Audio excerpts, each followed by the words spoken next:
अजित पवारांच्या भेटीसाठी कार्यकर्त्यांची गर्दी। देवगिरी बंगल्यावर कार्यकर्त्यांची मोठी गर्दी। अजित पवार 6व्यांदा उपमुख्यमंत्री पदाची शपथ घेणार आहेत। अजित पवार गटाच्या कार्यकर्त्यांमध्ये मोठा उत्साह बघायला मिळतोय।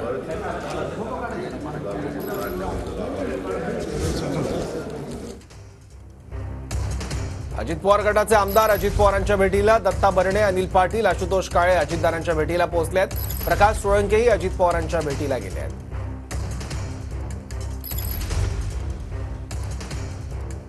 याबद्दल आणखी माहिती घेऊयात। आपले प्रतिनिधी योगेश बोरसे आता आपल्या सोबत आहेत। योगेश, एका पाठोपाठ एक नेते अजितदारांच्या भेटीला येत आहेत।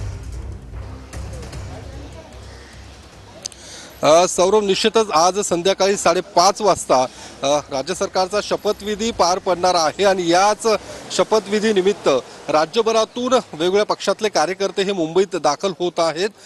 अजितदादांच्या देवगिरी बंगल्यावरती सकाळी 7 वाजल्यापासून कार्यकर्त्यांची गर्दी पाहायला मिळते। अजितदादांच्या भेटीसाठी हे सगळे कार्यकर्ते या ठिकाणी पोहोचत आहेत। खास करून पुणे जिल्हा आणि बारामतीतले हे मोठ्या संख्येने कार्यकर्ते हे देवगिरी बंगल्यावरती येताना आपल्याला पाहायला मिळत आहेत।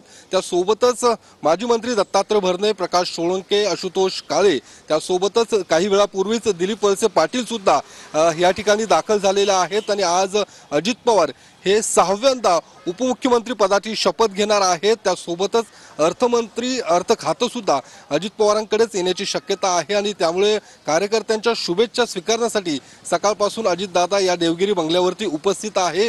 कार्यकर्त्यांमध्ये सुद्धा मोठा उत्साह पाहायला मिळतो। ज्या पद्धतीने एकूण काल राज्य सरकारचा एकूण सत्ता स्थापनेचा दावा करण्यात आलेला आहे आणि आज मुख्यमंत्री त्यासोबतच 2 उपमुख्यमंत्री हा एकूण शपथविधीचा कार्यक्रम पार पडणार आहे।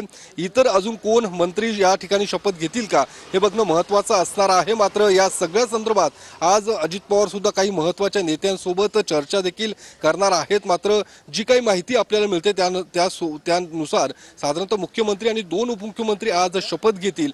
मात्र ज्या पद्धतीने एकूण विधानसभेचा हा निकाल लागला त्यानंतर अजित पवार गटाच्या कार्यकर्त्यांमध्ये सुद्धा मोठा उत्साह, जोश पाहायला मिळतो। त्यामुळे सकाळपासून या ठिकाणी मोठी गर्दी ही कार्यकर्त्यांची आपल्याला पाहायला मिळते।